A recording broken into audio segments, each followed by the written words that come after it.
Hey, Jazz Mentalists, how are you? Great to see you. My name is Paul Tobey. Thanks for coming to this masterclass where we are going to be going through blues in 12/8 time. For those of you that don't normally play in 12/8 time, we need to separate the quarter notes into 16th notes and make them swing. It's definitely something that you need to learn as a jazz pianist. Just before we dive into the learning, and I'm going to share the link to the free sheet music momentarily, I just wanted to say hi to a few of you from around the world. We've got, here we go, from Phoenix, Stuart from the UK, Bruce from South Carolina, excuse me, Curtis from Virginia, Michael from Coos Bay, Oregon. Wow. Estonia, Riho, we've seen you before. Thanks for coming back. John from Pennsylvania, David from Houston, Thomas from Spain. I'm sorry if I missed some of you. Peter from Evanston, Illinois. Hawaii, we've seen you before. Thanks for coming back. Alan from New Mexico. Francis Richard from Paris. Dan from Phoenix. Claudio from Buenos Aires. Nice to see you. Peter from Chicago. Always a pleasure. Pablo from Dallas, Texas. And Brian from South Carolina, Ira from Atlanta. Lots of people from the United States here, but also from across the globe. Great to see you all here. Again, if I missed you, just announce yourself in the chat and others will pick up on where you're from. All right, let's post a link to the sheet music. I'm going to just click here. And the free sheet music link is now posted in the chat area. Now, last week we learned something in that if everybody goes and does this at the same time, the server might be a little slow and it might even time out. So I apologize for that. Give it a couple minutes, go back and try it again. We've made some modifications to the server to allow a bit more bandwidth. However, there's no guarantees as to whether it's going to work properly or not. And if it doesn't work that great this week, we will start to look at new servers. But we did make some changes to the technology back there, so hopefully you can go and download your sheet music without any issues. I'd just like to point out as well before we play a little bit, and I always play an example of the music that we're going to be learning today. What I wanted to say is, during this session and maybe after the session, if you could go and make a comment in the comments below the live stream video, not in the chat area, because those don't really help us in terms of audience views. So if you could just, I don't know, make a comment in the chat area at some point throughout this saying, hey, nice lick, or really cool learning the blues, or whatever you want to say, even if it's hello. If you did that in the comments below the video, it actually helps us here on the channel. All right, let's get going. We're going to be focused on Blues in the Night. If you go and download it, you can listen and as I play along. Blues in the Night, like I said, is in 12/8 time, and I'm going to be sharing the sheet music on the screen momentarily, but I don't want it to be too distracting. So I'm just going to play Blues in the Night with a couple of choruses of solo, because we are going to be working on soloing today. So let's get started with that, and let's see how it goes.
Okay, there's a little blues in the night. Now, there is a bridge section that I didn't get to because I wanted to save a little bit of time and do a little bit more tutorial than playing. So what I'm going to do now is throw up the sheet music because there are some things that I want to point out in the sheet music. If you've had a chance to go and download it, please let me know that you were successful.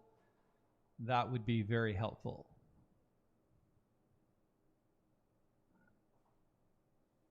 Okay. I'm displaying the first part of the A section. Now, it is a 12-bar blues. Now, we are going to play jazz blues. Jazz blues is a little bit different than regular blues because 12-bar blues, regular blues is, fairly simple. So what we need to do is we need to add more chords. And the way we do that is we add some passing chords here and there. For example, one of the passing chords that we would add is the 4 chord here on bar 2. And then here, there is a flat 5 chord, so an E diminished 7th chord leading back to B flat. So those are things that we add in order to make the thing a little bit more jazzy. Add more chords, it becomes more jazz. Now, 12/8 time, you really need to think of it like this. 1, 2, 3, 4, 5, 6, 7, 8, 9, 10, 11, 12. 1, 2, 3, 4, 5, 6, 7, 8, 9, 10, 11, 12. Okay. Even when you do that, you're still accenting the second beat of the bar and the 4th beat. 1, 1, 2, 3. Da, da, da, da, da, da, da, da, da. You get the idea. So it kind of like, from a feel perspective, you really want to put the accents on 2 and 4. So for example, if we're just playing. So 1, 2, 3, 4, 2.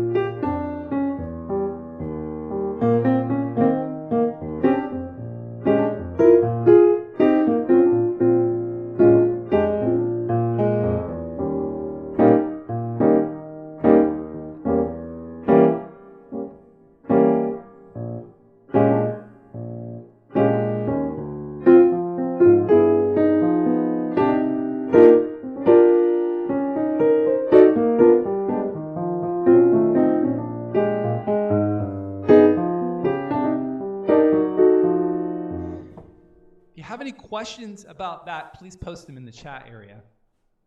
But you really need to feel that second beat, okay? So if we're just playing the tune off the top, you've got 1 bar of the root, and then it goes to the 4 chord. Back to 1. And that stays there for 2 bars. Then we go to 4, then sharp 4, back to 1.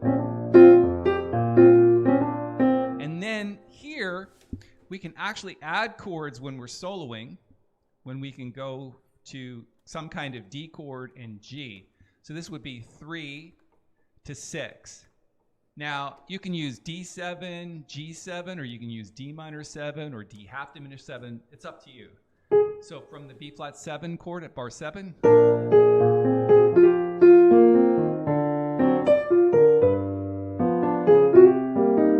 and then we have to switch the page, which we're not going to do, but basically it does a 2-5-1. So C minor 7 to F7, and then back to 1, B flat 7. Okay? And that's basically our 12-bar blues. Now, there's a few interesting things that I want to point out about this arrangement.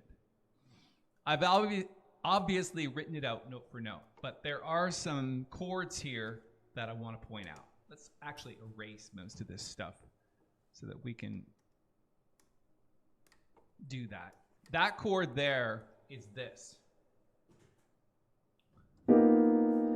And the reason why I put that chord in there is because of its dissonance. I think if you just play it straight like this,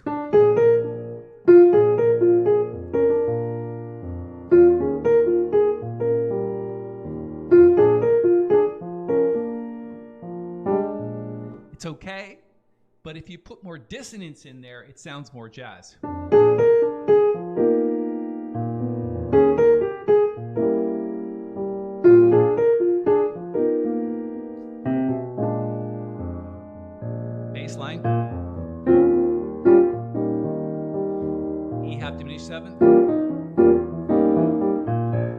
this line here, which basically, if you take a look at it, and this is my arrangement of it, of course, you're duplicating.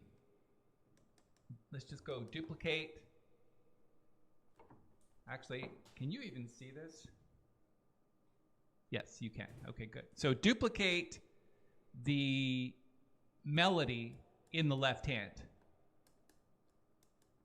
and put some chords in between. Let me play that right. You hear that? How that sounds?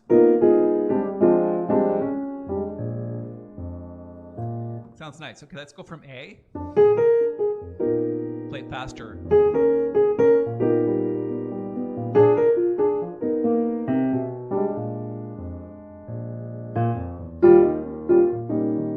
E half diminished 7. Here's that line.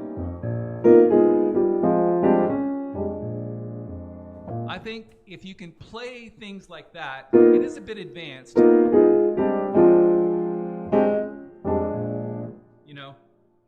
But if you can play those hands together, block chords, it just sounds like you know what you're doing. And that's why I wrote it out, because I think it's important to learn those things as you progress with your playing. All right, let's close this out and move down the sheet music to find some other interesting sections. I'm going to go page 2 here.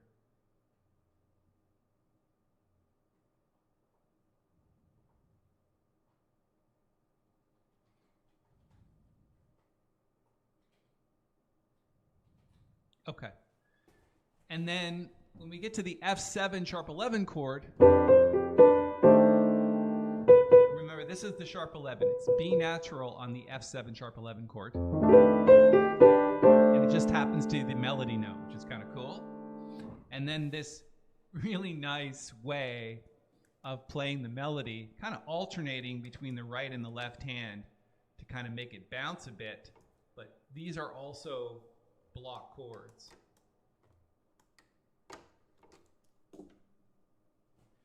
So from the C7 sharp 9 chord, like this, listen to that.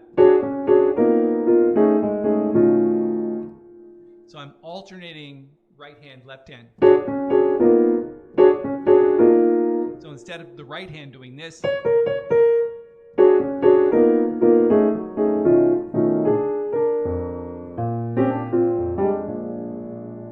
that's something that is probably going to take a little bit of practice, but well worth your effort to do that. It's not something that you're going to see in a lot of solo piano arrangements, but in this particular case, it's the way I like to play, and it definitely gives your playing a bit of an edge. Bar 9. Listen.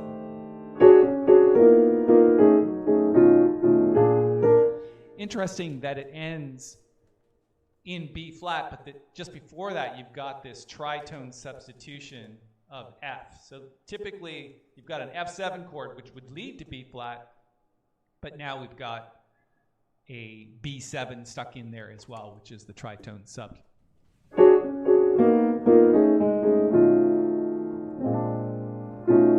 Hear that resolve? There's our tritone here. Okay?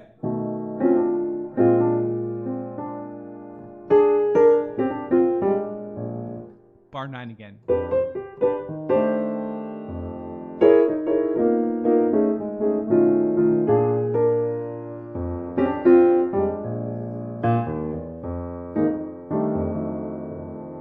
And then B section. Now, the reason why I wrote it out completely is because I wanted you to see things like this. This is a very typical blues lick. You're going to see that often. Now, it's not part of the original melody, but it does embellish the melody by using this type of lick. You can play that all day long. My suggestion is if you want to make that part of your vocabulary, you just find different places to play that. So just plunk down a B flat 7 chord. You know, there's There's lots of ways to do it.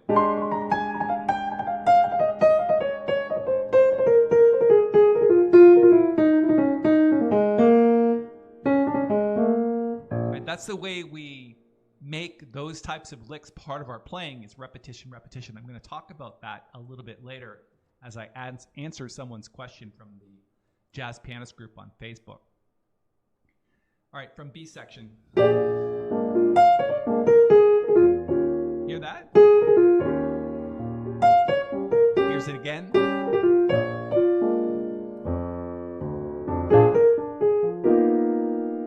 And I've gone down this bass line. I didn't catch it really the first time out, but if you got this descending bass line, it is important as a piano player to be playing bass notes throughout your presentation.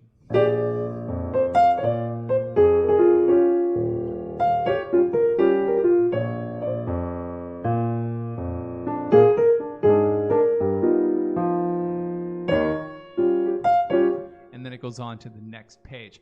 I don't think there's anything more I want to discuss about this page, so let's just skip down and do the next one.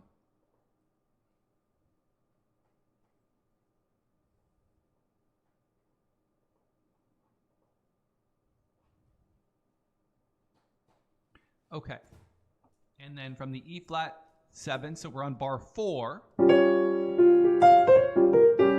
It says 17, but you know what I mean. Bar 4 of the blues, right?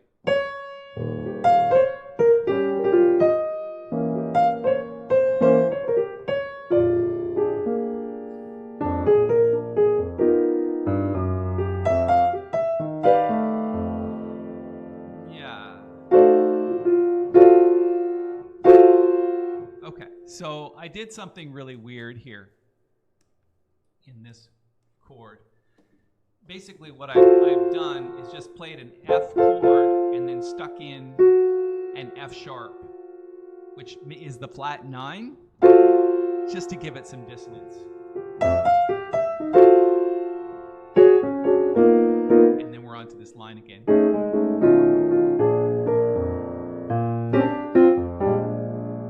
So in my view, it's a really, really cool arrangement because of those types of block chords and dissonances.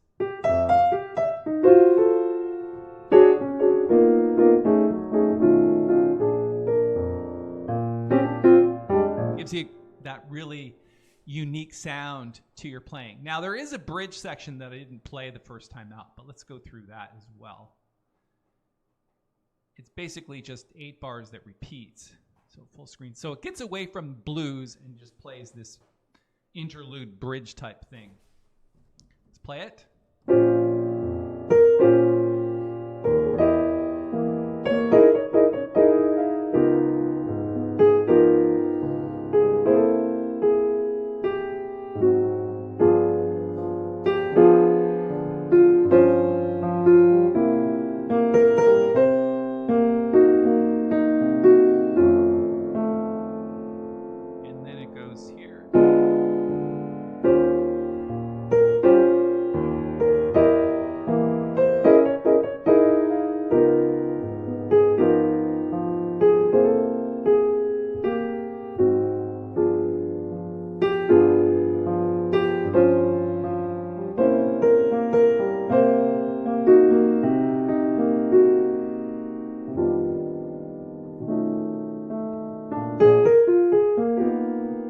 Back to the top.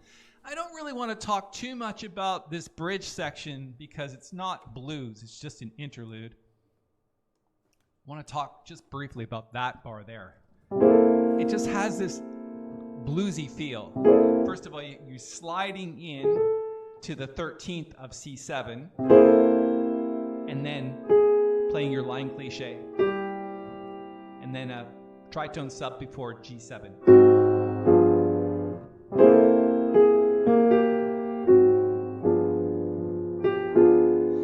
Now, by itself, doesn't sound great, but if you put stuff before it,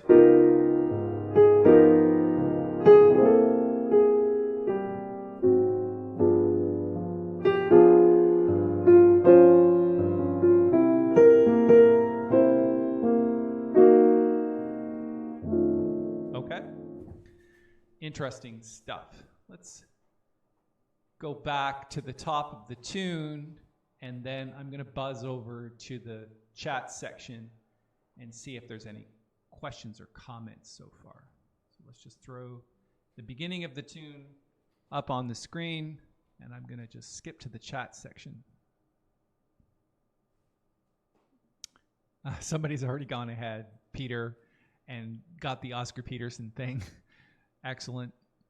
Thank you for supporting the channel. By the way, every piece of sheet music that you invest in or donations or whatever, it all goes to kind of helping this channel keep going and growing. So I really appreciate your support on that. Stuart Jackson says, block chords. So when you play them, do you apply equal weight to the note or more to the melody note?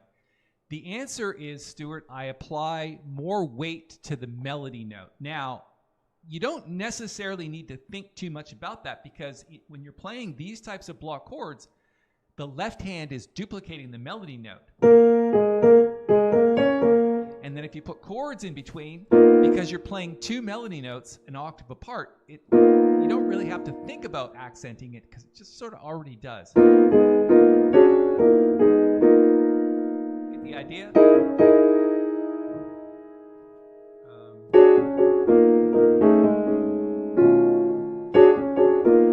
And because the melody note is already higher, I would say slight emphasis on the melody note, but again, if you play them all with the same weight, it's still going to have the same effect, really.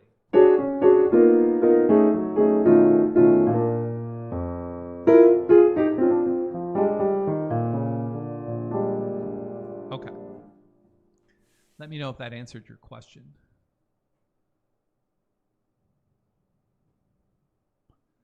Comments about dissonances, great. There's a lot of dissonance in this arrangement for sure.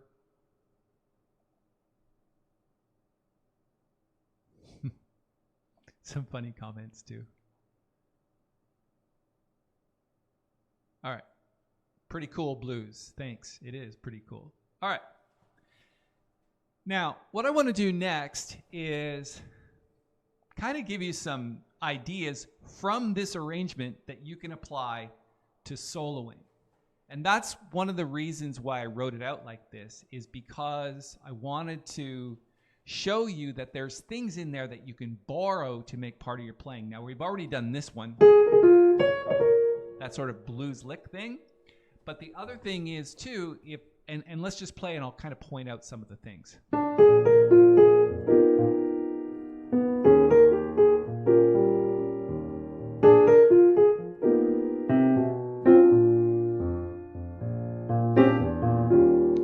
Now, one of the soloing things there that I think is important is the left hand.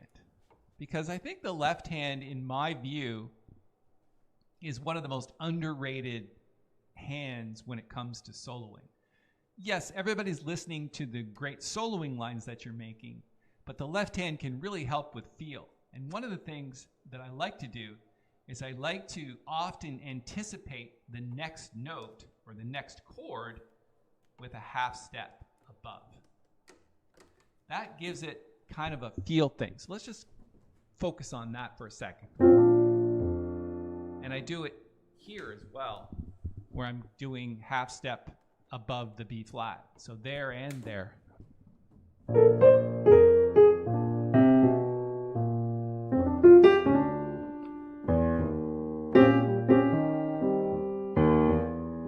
And you could do it from below as well. 1, 2, 3, 2, 2.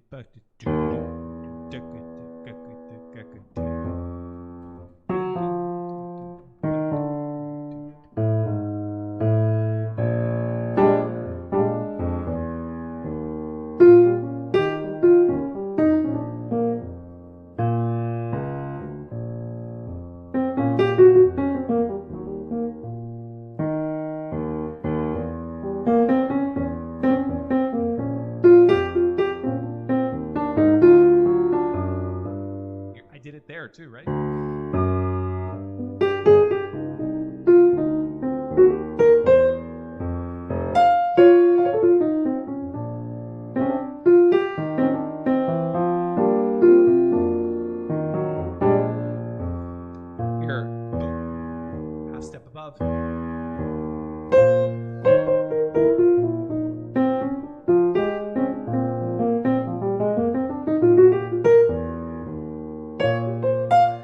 kind of thinking about showing you by over-exaggerating it, by leaving stuff out of the right hand and just playing that anticipation.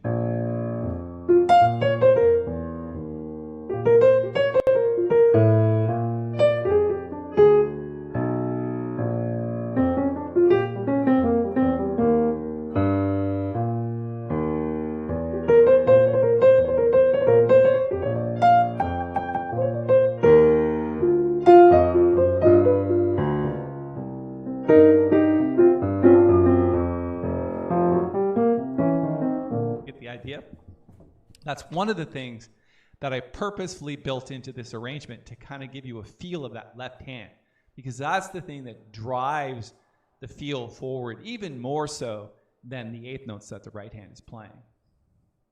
Okay, let's go from bar 5.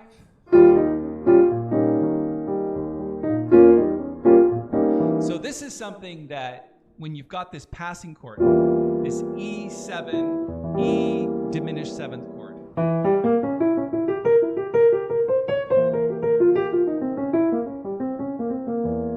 Now, there's lots of things that you can do with that, but one of the things that I like to do is just play the chord by breaking it up in the right hand in terms of soloing. So from the E flat 7 chord, listen to this. Hear that? All I did was arpeggiate that E diminished 7th chord, because it has inversions, of course. And then you're back to 1. It's like 4 inversions. Root, first inversion, second inversion, third inversion, root. Get the idea?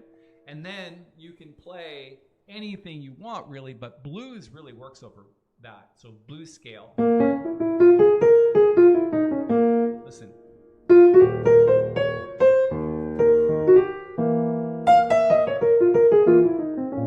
All that is just blues scale. E7, E flat 7.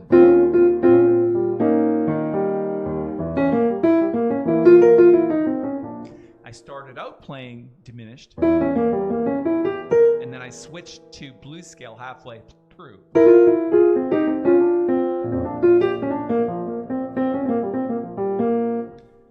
E flat 7.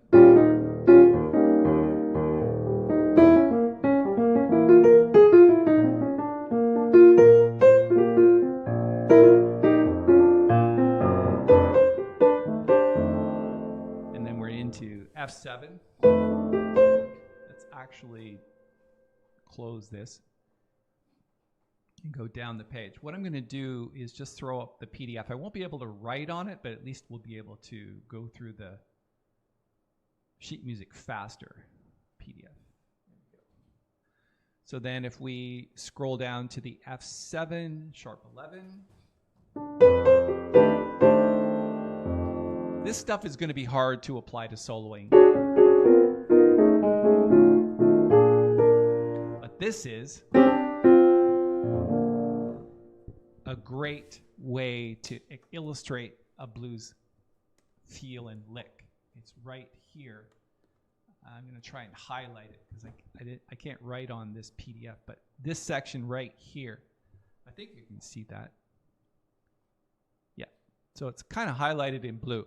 But you see, I've got lots of grace notes written in throughout the tune. There's another one here, and they are spaced throughout the tune, but basically grace notes give it that blues feel because you're sliding from notes to other notes. There. So the way to play that is, and again, I'm doing this bar right here, where you've got, this is the destination, but you're going from C to C sharp. So what you want to do is play them all together and play the C sharp to the D with your third finger. So it slides. The second finger stays on there, and it just kind of sounds like this. Now you can do that.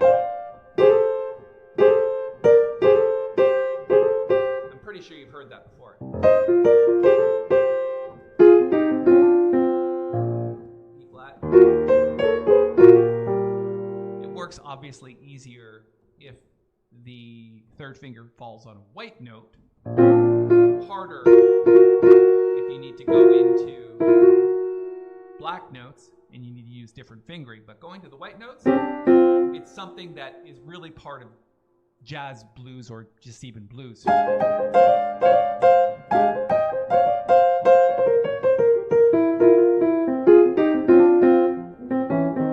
Okay? And that's why it's part of this arrangement. Top of the page.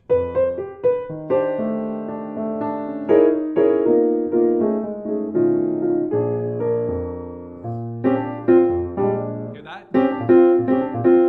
Just sounds so bluesy.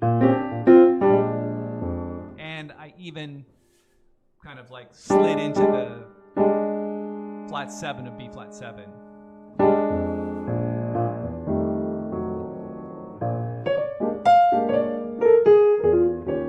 There's that blues lick again. Right? 8th note, 2 16th notes, 8th note.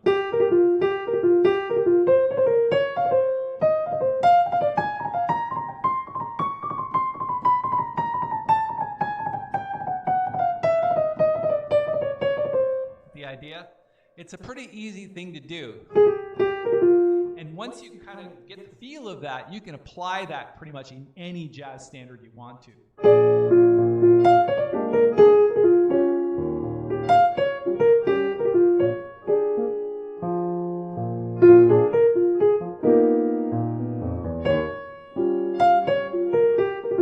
Scroll down. E flat 7. There's another one there.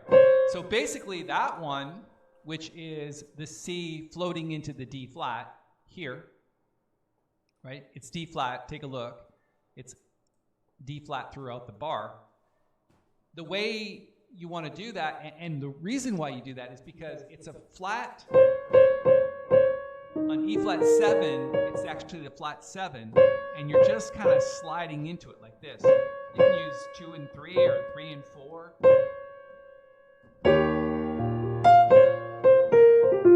Right?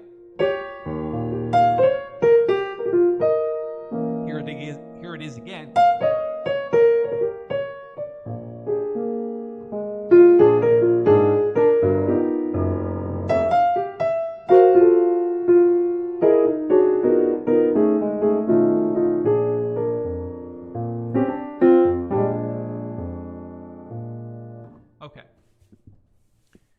Now, in terms of overall soloing, and let me just actually check back with you and see if there's any new.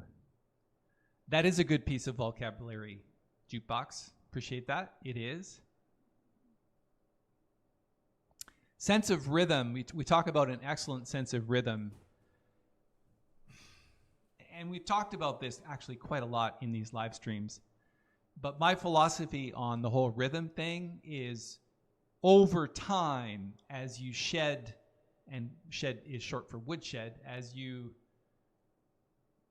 do lots of repetition, feel seeps into you. And especially if you're playing with bass and drums, you can borrow their feel, and that gets embedded in your subconscious. And an excellent source of feel is really two things. One, it's not just, it's obviously feeling 2 and 4, feeling the end of the beat with 8th notes, but also, and swing, but also it's the vocabulary that makes sense with that feel. You notice, like, I'm not playing like just major scales on a blues, right? If I play it a major scale, it's going to sound something weird like this.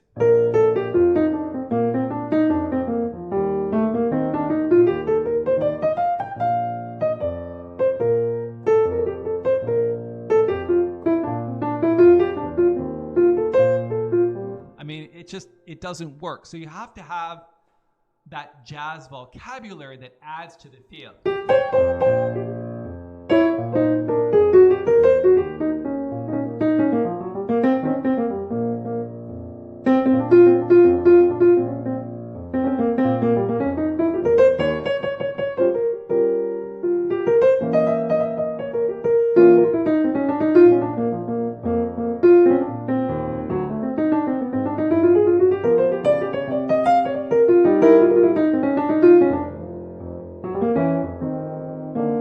hear the difference, right? The vocabulary of jazz and blues has to be there in order for the feel to be there. So it's not just feeling the beat, it's also the vocabulary that adds to that sense of excellent rhythm, as internet privacy advocate points out. All right. I think in terms of soloing, because obviously this is something that eludes many people. And I want to answer a question that somebody asked on the Jazz Pianist group this week. He basically said, when I solo, I continue to play the same phrases and licks and scales. How do I begin to improvise freely? And I thought that was a great question, and many people tried to answer it in a very technical way. Well, you need to play this scale, and you need to play this whatever. I kind of come at it from a different perspective, more of a jazz philosophical standpoint, in that the only way to be able to improvise freely is to play those licks and phrases and chord structures, just like learning a tune like this. Like, don't just read through it and muff your way through it. Master it.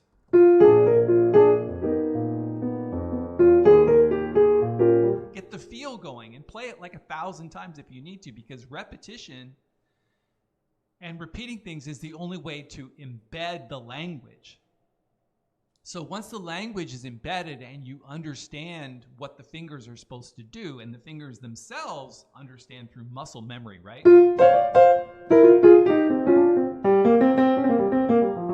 I mean, I can do that all day long without any thought.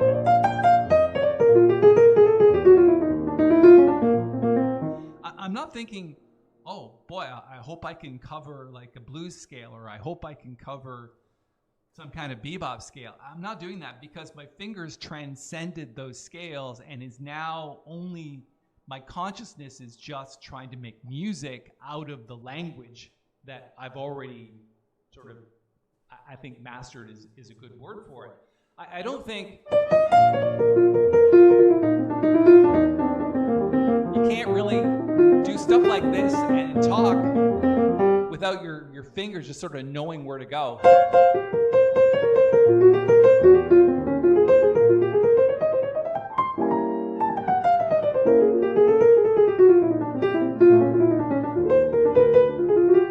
You know, so the answer to the question is, do you need to know the licks and the scales and the chords and the chord structures and the feel? Yeah, you need to know all of those things, but at some point, the only way to improvise freely is if those things are second nature to you. They're no longer things you need to learn. I think that's a good way of putting it, actually. Music comes out when the licks and scales and patterns that you're playing are not being thought of from a learning perspective. Oh, I need to learn a bebop scale. You need to learn the bebop scale and then forget the bebop scale in order for you to transcend that and play jazz freely. That's my answer to that question. You can let me know, actually, in the chat if you think that makes sense. And what do you think might be the challenge with that strategy? Because, in essence, it's not just a philosophy, it's also a strategy. How do I improvise freely is I answered with philosophy and strategy. Peter says, wow, I learned something. I'm not sure what you're referring to. Jukebox says, you can make it work on the one chord in some situations if you start a run on one and use major 7 as approach note. Yeah, you can do that. Sure.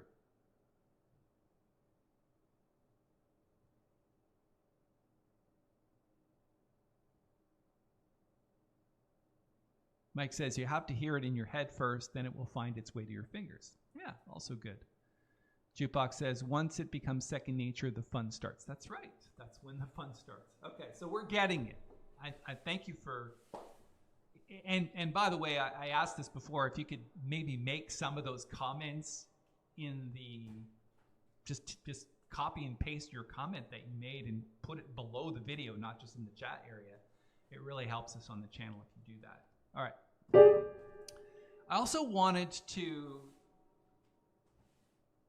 talk a little bit about, obviously, the tonal strategy here, because, you know, a lot of people are confused with, well, it's all nice and well that you say that you can play these licks and scales and chords and things without thinking, but what if before that, what if I don't know what those licks and scales are? So let me give you a couple of things that you can do. One, play blues. So let's do the blues scale slowly. 1, flat 3, 4, and of course we're in B flat, right? 1, flat 3, 4, sharp 4, 5, flat 7, back to 1. It's 1, 2, 3, 4, 5, 6 notes and back to the root. 1, 2, 3, 4, 5, 6, root. Okay. If all you did was play that scale,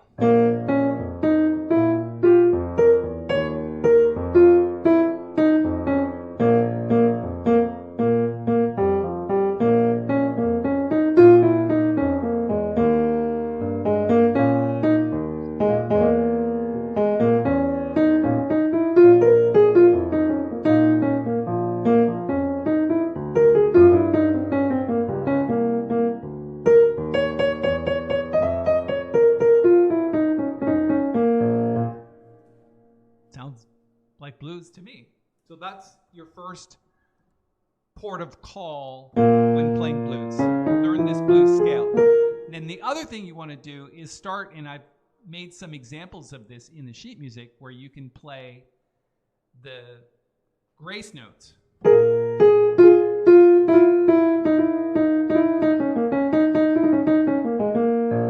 Start to learn those types of things.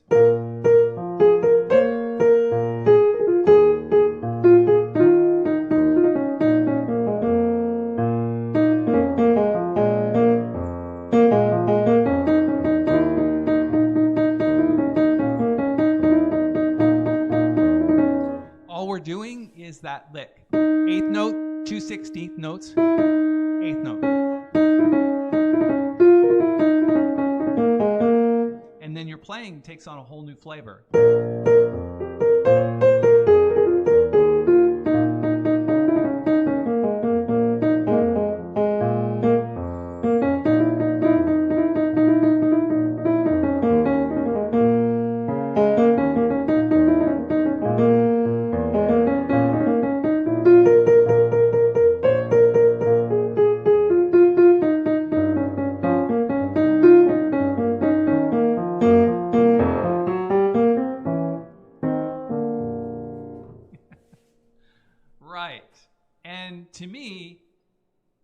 That's, I think, missing from a lot of playing today. Get a lot of modern type playing where people are avoiding grace notes and avoiding blues and just playing things like this. Let's do maybe some type of blues progression, but stay out of the sort of bluesy realm.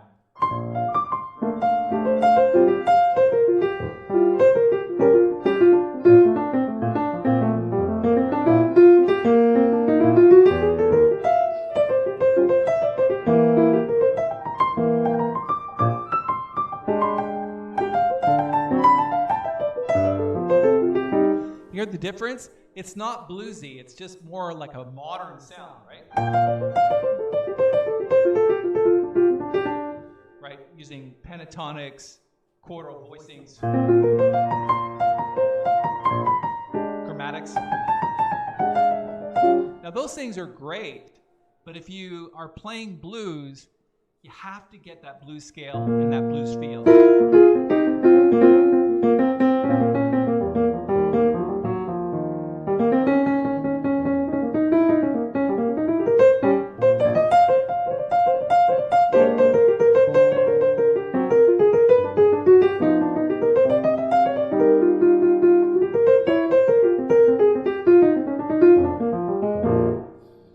That's going to make your playing sound quite different than most of the players around, because I think we miss those blue notes, right? That sort of blue note, right? It's just something that's missing from a lot of today's players. And I really feel it's important, because that's where blues started.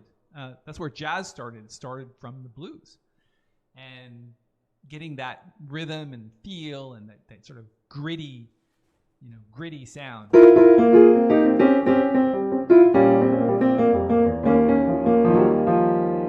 It's just sort of, it's got this sort of,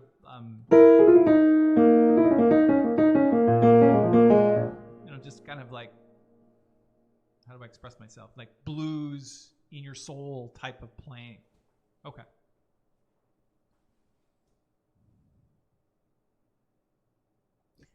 Peter says, I never knew knowing what my blues improv sucked. Sorry, I'm kind of paraphrasing here, but now I know I did not learn the licks. That's really an important thing. Yeah, it is important, because if you try to tackle blues without things like this and without the blues scale, it's not going to sound bluesy. And the great thing is, Peter, think about this. If you're able to apply that bluesy feel to blues, imagine what you could do with it in a straight ahead tune. Like, I don't know, You'd Be So Nice to Come Home To.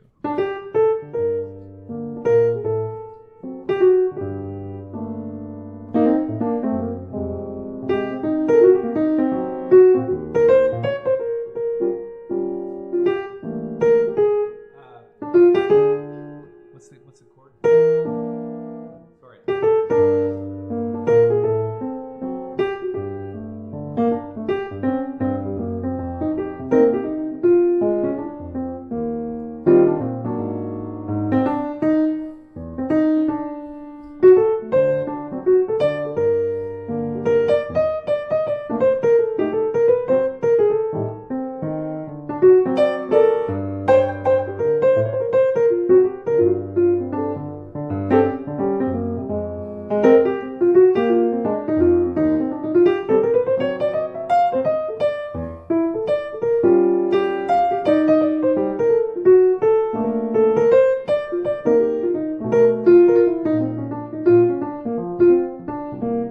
See the difference, right? It's like you've got this. I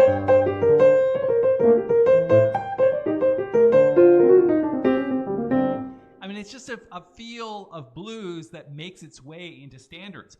If you played the tune without that, it sounds kind of like this.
This is like, it takes on like a whole new feel when you play things with blues licks and blues scales, blues patterns, things like that. Okay. I did want to share with you one little thing before we go, and that is I'm going to play the Oscar Peterson sped up version of blues. So this is something called Blues for Martha. And let me go here. Yeah. And then here. And hopefully you can hear this. Just going to play this, and I'm basically offering this backing track, bass and drums backing track that I recorded myself, and I've written out Oscar Peterson's version of Blues for Martha. Now, this is pretty advanced. It's probably for the more intermediate to advanced people. It's burning. And basically all the same concepts that apply to the thing that we've been doing in 12/8 time also work in 4/4 time. So let me play it.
The whole thing, but I just wanted to let you know that during these sessions we like to offer kind of like sheet music deals, and in this particular case it goes quite along with the things that we're working on today, and you can find the link and the coupon code in the chat area now, and it's Save 50 Blues Peterson, so go check that out.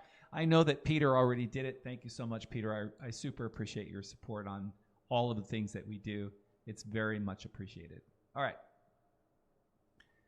I'm just going to erase that for a second, and we've got like 4 minutes left. Thank you to everyone like Jess and Matthew, and of course Peter and King Sax and everybody, Alan, who's been kind of like hanging out with us today. I really appreciate it.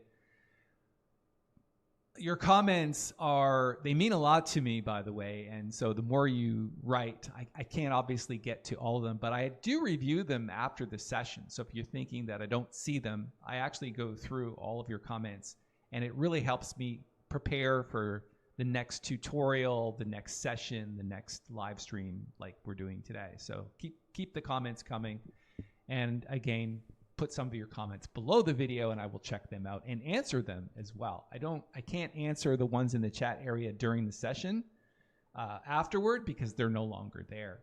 But if you put your questions and comments in below the video, I can answer them there. And I very often, and in most cases, I get around to it. All right, let me play you out.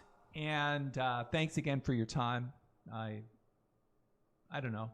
I like these live stream sessions. They really inspire me, and you showing up makes it all worthwhile for me. So thanks so much for doing that. I will see you next week. I'm just going to continue a little bit of blues as I play you out. Thanks, everyone.